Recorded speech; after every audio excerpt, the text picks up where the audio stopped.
Hello मेरे प्यारे छात्रों, आज हम इस लेक्चर में पढ़ेंगे आदर्श विलयन तथा अनादर्श विलयन, ideal and non ideal solution. ठीक है, तो ये किससे रिलेटेड है? राउल्ट के नियम से। तो राउल्ट के नियम के अनुसार विलयनों को हम दो भागों में बांट सकते हैं या दो प्रकार से बांट सकते हैं। जो द्रवीय विलयन है उनको बात की जा रही है। द्रवीय विलयनों को दो भागों में बांट सकते हैं। कौन से? एक है आदर्श विलयन और एक है अनादर्श विलयन। किसके अनुसार? राउल्ट के नियम के अनुसार। ठीक है, द्रवीय विलयनों को दो भागों में आदर्श विलयन और अनादर्श विलयन में हम बांट सकते हैं। तो चलिए आज पढ़ते हैं आदर्श विलयन क्या होता है। मैंने इस वजह से दोनों को एक साथ रखा है ताकि आप कंपैरिजन करके अच्छे से समझ सकें। कभी कभी अंतर भी पूछ लिया जाता है, तो सेम जो मैंने लिखा है सेम अंतर भी लिख सकते हैं। अगर केवल आदर्श विलयन पूछा जा रहा है तो आप इधर का लिख दीजिए, अगर केवल अनादर्श विलयन पूछा जा रहा है तो आप इधर का लिख दीजिए। तो चलिए आज पढ़ते हैं हम आदर्श विलयन। तो आदर्श विलयन की बात की जाए तो क्या होते हैं? वे सभी विलयन जो किसी भी ताप एवं सांद्रता पर, किसी भी ताप एवं सांद्रता पर राउल्ट के नियम का क्या करते हैं? पालन करते हैं। राउल्ट के नियम का पालन करते हों उन्हें क्या कहते हैं? हम आदर्श विलयन कहते हैं। राउल्ट के नियम का पालन करते हो उन्हें, यानी कि कोई भी ताप हो या सांद्रता हो उसमें हमारा क्या हो? राउल्ट के नियम के केवल पालन कर रहा हो तो वो हमारा आदर्श विलयन है।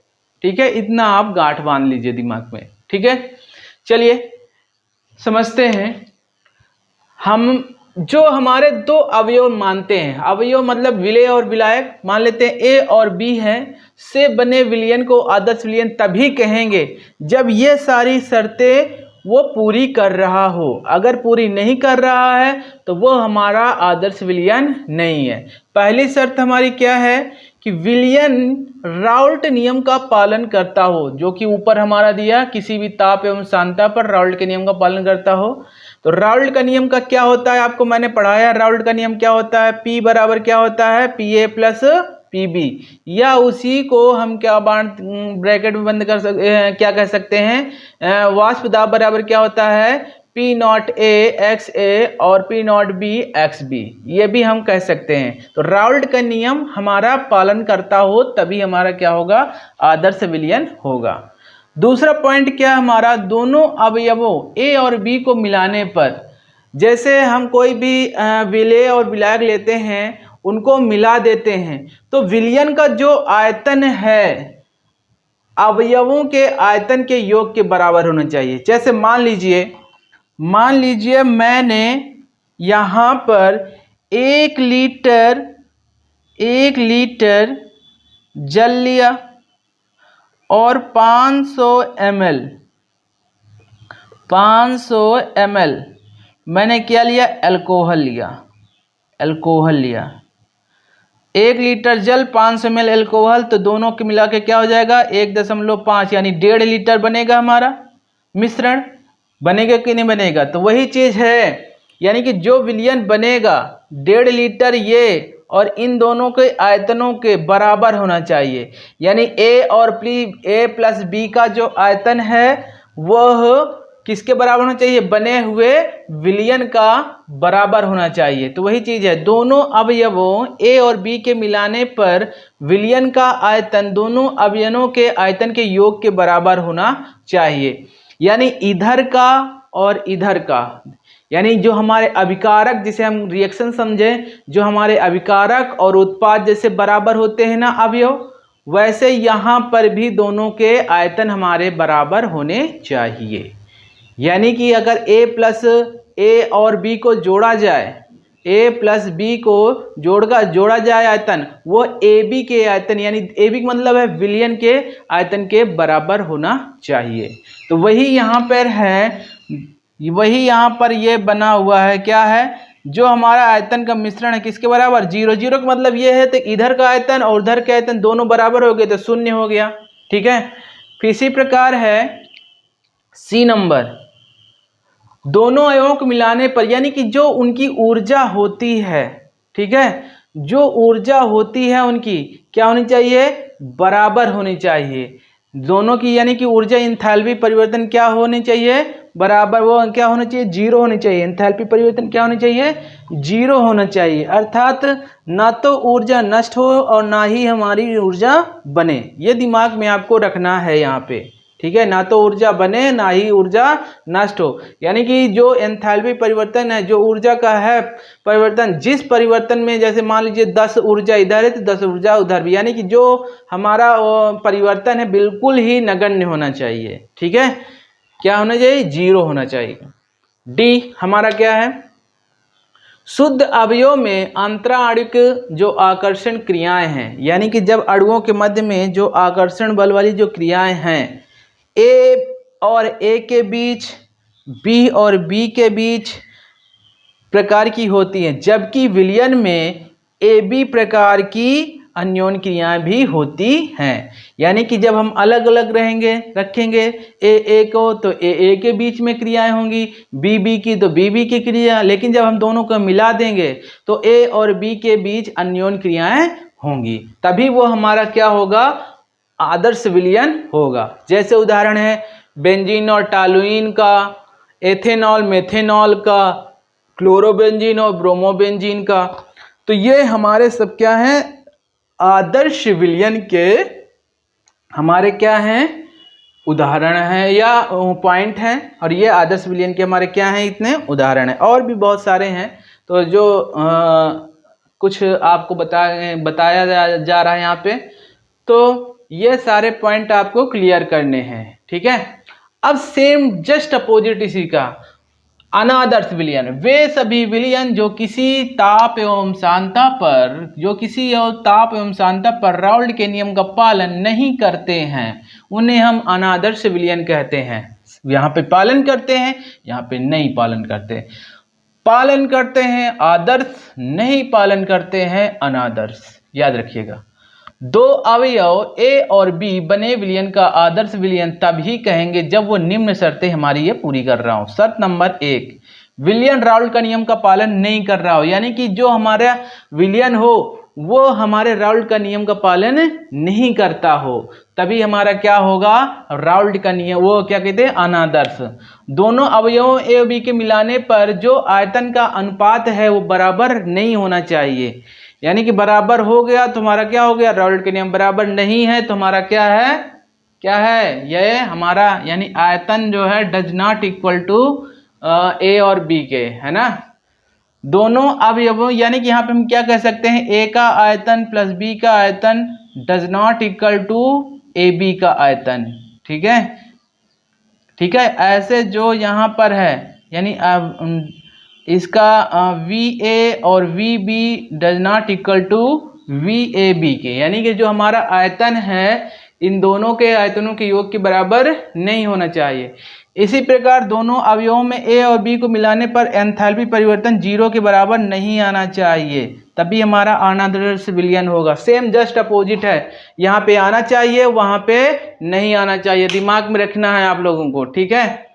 फिर डी ऑप्शन है, इसमें जो हमारे ए और बी के आकर्षण बल जो विलयन में है, ए और बी का आकर्षण बल का परिणाम जो अवयवों ए और बी के परिणाम के बराबर नहीं होता है, वहां पर हमारा बराबर था, यहाँ पे नहीं होता है, यानी आकर्षण बल डज नॉट इक्वल टू ए और बी के, ठीक है।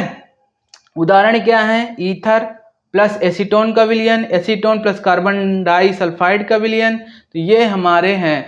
एक तरफ का याद कर लो, दूसरी तरफ उसी का जस्ट अपोजिट है, एक तरफ याद करो दूसरी तरफ जस्ट अपोजिट है, तो ये याद रख लीजिएगा आप लोग, ठीक है। क्या है हमारा आदर्श विलयन, अनादर्श, वे विलयन जो राउल्ट के नियम का पालन करते हैं, आदर्श विलयन जो नहीं पालन करते हैं, अनादर्श विलयन। यहाँ पे दोनों अवयवों को मिलाने पर आयतन विलयन के बराबर होना चाहिए, यहाँ पे बराबर नहीं होना चाहिए, यहाँ एंथैल्पी परिवर्तन शून्य होना चाहिए, वहाँ एंथैल्पी परिवर्तन शून्य नहीं होना चाहिए, यहाँ आकर्षण बल विलयन के समान होना चाहिए, यहाँ आकर्षण बल विलयन के समान नहीं होना चाहिए। बस ये रट गए पॉइंट, है ना, एकदम सरल। बस आप लोग उदाहरण रख लिए, बेंजीन टॉलुइन, यहाँ पर ईथर एसीटोन, ठीक है। तो ये हमारे थे आदर्श विलयन और अनादर्श विलयन, थोड़ा थ्योरेटिकल है, ठीक है। तो ये भी टॉपिक आप लेते चलिए। कभी कभी क्या होता है, अंतर पूछ लेंगे या तो फिर क्या पूछ लेंगे, आदर्श विलयन क्या होता है। तो बहुत लोगों को पता नहीं होता कि आदर्श विलयन क्या होता है। तो आदर्श विलयन वे सभी विलयन जो किसी भी ताप पर सांता और राउल्ट के नियम का पालन करते हैं उन्हें क्या कहते हैं, आदर्श विलयन। और इसे जस्ट अपोजिट क्या हो जाता है, वे सभी विलयन जो किसी भी ताप पर आदर्श राउल्ट के नियम का पालन नहीं करते हैं अनादर्श विलयन कहलाते हैं। बस इतना सा गांठ बांध लीजिए, आपको आदर्श और अनादर्श बिल्कुल क्लियर हो जाएगा, यानी आइडियल और नॉन आइडियल सॉल्यूशन बिल्कुल क्लियर हो जाएगा। ओके, इसका स्क्रीनशॉट ले लीजिए, फिर आगे बढ़ते हैं। आदर्श विलयन के और अनादर्श विलयन के हो गए। अब यहाँ पे हम अनादर्श विलयनों के प्रकार पढ़ेंगे, ठीक है। तो अनादर्श विलयनों के प्रकार पढ़ेंगे, तो इसको पहले साफ करते हैं, फिर अनादर्श विलयनों के प्रकार पढ़ेंगे। वैसे अगर बात की जाए कि अनादर्श विलयन के प्रकार क्या होते हैं, तो अनादर्श विलयन हमारे दो प्रकार के होते हैं। पहला है राउल्ट के नियम से धनात्मक विचलन दर्शाने वाले विलयन, और दूसरा है राउल्ट के नियम से ऋणात्मक विचलन दर्शाने वाले विलयन, यानी धनात्मक विचलन दर्शाने वाले और ऋणात्मक विलयन दर्शाने वाले। तो पहले इसका आप स्क्रीनशॉट ले लीजिए, फिर आगे बढ़ते हैं।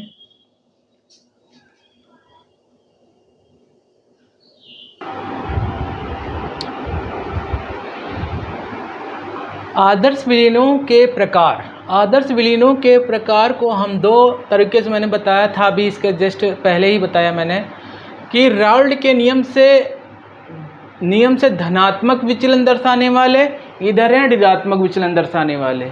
इनको अलग अलग भी पढ़ सकते हैं। मैंने क्या होता है, कंपैरिजन पढ़ के, जहाँ पर कंपैरिजन होता है, अगर हम जब कंपैरिजन करके पढ़ते हैं तो हमारे जो दिमाग में जल्दी से चढ़ जाता है, यानी हम एक दूसरे की तुलना कर लेते हैं तो हमको याद रहता है किसमें धनात्मक है किसमें ऋणात्मक है। तो चलते हैं पहले धनात्मक की तरफ वाले में चलते हैं।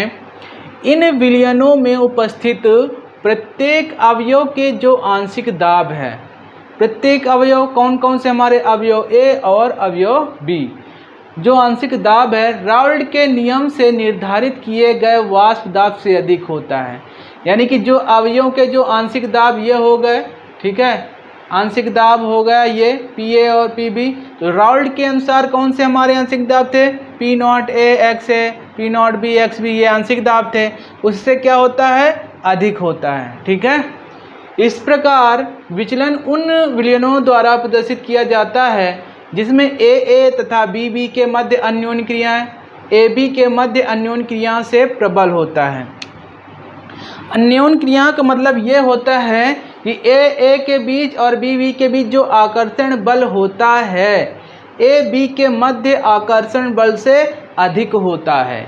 यानी कि हम बात कर लें, हम किसकी बात कर लें, ए बी की बात कर लें, तो इसका जो आकर्षण बल होगा क्या होगा, अधिक होगा। क्या होगा, अधिक होगा। किसके हम बात कर लें, यहाँ पे हम बात जैसे कर लें ए और बी के मध्य आकर्षण बल, मध्य आकर्षण बल, आकर्षण बल इज ग्रेटर देन ए तथा बी के आकर्षण बल।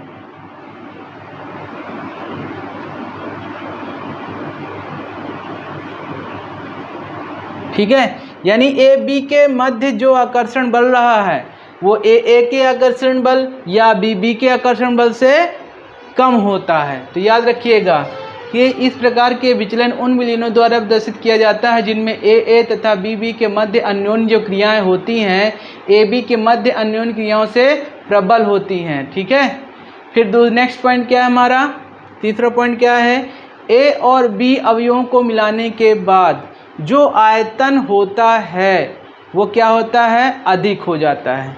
यानी कि हम विलयन ए का आयतन विलयन बी का आयतन जब मिलाते हैं, जो हमारा टोटल विलयन बन जाता है, यानी विलयन ए का आयतन मान लीजिए 1 लीटर, विलयन बी का भी आयतन 1 लीटर है, दोनों को हमने मिला दिया तो वहाँ पे 2.5 लीटर आ गया जैसे, तो अधिक हो गया ना। उसी प्रकार यहाँ पर भी है, यहाँ पे बता रहा है दोनों का मिश्रण का योग है, किससे अधिक है, आयतन ए और आयतन बी से। ठीक है, अवयव ए व बी को मिलाने पर जो ऊर्जा का अवशोषण होता है, यानी जब हम अवयव ए और अवयव को बी पर मिलाएंगे तो ऊर्जा का क्या होगा, अवशोषण होगा, यानी ऊर्जा आएगी तो बढ़ जाएगी, तो एंथैल्पी क्या हो गई हमारी और बढ़ जाएगी। तो एंथैल्पी यहाँ पे क्या हो जाती है, धनात्मक हो जाती है। क्या हो जाती है, धनात्मक। तो याद रखेंगे एंथैल्पी इसमें क्या हो जाती है, जब हमारी एनर्जी और आ जाएगी तो बढ़ जाएगी, तो जब एनर्जी बढ़ गई तो एंथैल्पी का मान क्या हो जाएगा भाई, पॉजिटिव हो जाएगा, यानी धनात्मक हो जाएगा। तो याद रख लीजिएगा। ठीक है, तो ये 4 पॉइंट यहाँ से क्लियर हुए आपके। उदाहरण है एथेनॉल एसीटोन का मिश्रण, मेथेनॉल जल का, कार्बन टेट्राक्लोराइड और क्लोरोफार्म का मिश्रण, ये सब हमारे क्या हैं, इसके उदाहरण हैं। जैसे यहाँ पे देख सकते हैं आप, जो इसका वाष्प दाब है इसके टोटल वाष्प दाब से क्या है, अधिक है ना। वही राउल्ट के नियम के अनुसार क्या था, अधिक था। यहाँ से हम उनके आंशिक दाब भी ज्ञात कर सकते हैं कि आंशिक दाब जो टोटल है वो राउल्ट के नियम के अनुसार से क्या है, अधिक है। ठीक है, यहाँ पर भी क्या है, वही सेम उसी के जस्ट अपोजिट है। यहाँ पे धनात्मक है तो अधिक होगा, यहाँ पे ऋणात्मक है तो कम हो जाएगा। इन विलयनों में उपस्थित प्रत्येक अवयव ए व बी के आंशिक दाब राउल्ट के नियम के निर्धारित किए गए वाष्प दाब से कम होते हैं। देखो यहाँ पर क्या थे, अधिक थे, यहाँ पे अब क्या है, इसके जो राउल्ट के नियम के अनुसार आधारित जो आंशिक दाब से क्या है, कम है। यहाँ पर भी क्या है, कम है। इस प्रकार विलयन का विचलन उन विलयनों द्वारा प्रदर्शित किया जाता है जिसमें ए बी बी के मध्य जो आकर्षण बल है, ए बी के मध्य आकर्षण बल से क्या होता है, दुर्बल होता है। यहाँ क्या था, प्रबल था, मैंने बताया भी प्रबल है ना। यहाँ पे क्या है, दुर्बल है। तो बस चिन्ह हमारा उल्टा कर देना, जैसे हमारा चिन्ह ऐसे था अब हमको ऐसे कर देना है, सेम वैसे ही हो जाएगा। यहाँ पे भाई विचलन क्या होता है, आयतन क्या होता है, कम हो जाता है। वहाँ पे क्या था, अधिक था, यहाँ पे आयतन कम हो गया। देखो कंपैरिजन से बहुत जल्दी याद हो जाता है, ऋणात्मक से पता ही है कि कम हो रहा है ना। यहाँ पे आयतन क्या हो रहा था, बढ़ रहा था, यहाँ पे आयतन क्या है, उन दोनों के आयतनों से कम हो रहा है। एंथैल्पी परिवर्तन ऋणात्मक होता है, यानी कि ऊर्जा इसमें क्या होती है, उत्सर्जित होती है, जिससे ऊर्जा हमारी क्या होती है, बाहर हो जाती है। इस वजह से यहाँ पे क्या हो जाता है, एंथैल्पी परिवर्तन क्या होता है, ऋणात्मक हो जाता है। उदाहरण है हमारा क्या, chloroform acetone, methanol acetic acid, जल और नाइट्रिक अम्ल, तो ये इसके क्या हैं, उदाहरण हैं। तो इसका स्क्रीनशॉट ले लीजिए आप लोग, अच्छे से इसको लिखिएगा और पढ़िएगा, तो आप लोगों को इकट्ठे ही तैयार हो जाएंगे। तो आज जो हमारा एक छोटा सा टॉपिक था, कौन सा, आदर्श विलयन और अनादर्श विलयन, वो यहीं पे समाप्त होता है।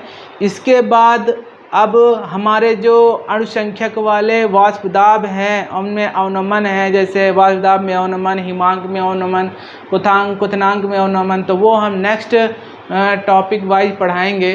तो आज का जो हमारा था अनादर्श विलयन और आदर्श विलयन, तो वो यहीं पर समाप्त होता है। ठीक है, मैं आशा करता हूँ कि मेरे द्वारा जो बनाए गए लेक्चर हैं आप लोगों को अच्छे लग रहे होंगे। ठीक है, समझ में आ रहा होगा। मैंने बार बार मैं कहता हूँ आप लोगों से कि जहाँ पर आपको समझ में नहीं आता है तो आप लोग मुझसे कमेंट में बता सकते हैं। मैंने अपना व्हाट्सएप नंबर भी दिया था किसी एक वीडियो में, मुझे याद नहीं कौन सी वीडियो में दिया था। तो आप लोग को कोई भी दिक्कत हो तो आप लोग उस व्हाट्सएप नंबर पे अपनी समस्याएं मुझसे शेयर कर सकते हैं। मेरी कोशिश यही रहती है कि मैं थोड़ा सा बेहतर करके पढ़ाऊँ। ये आपको, मुझे नहीं लगता कि इस तरह किसी ने आपको समझाया होगा, ऐसा कंपैरिजन करके। हो सकता है बताया हो तो आदर्श विलयन पहले बता दिया हो, अनादर्श विलयन पहले बता दिया हो, है ना, ऋणात्मक वाला पहले बता दिया हो, धनात्मक का अलग बता दिया हो। तो इसी वजह से मैंने एक साथ कंपैरिजन करके दोनों को पढ़ाया है, ताकि आप लोगों को एक दिन में चुटकियों में, चुटकी बजाते ही याद हो जाए। ठीक है, चुटकी बजाते ही याद हो जाए, है ना।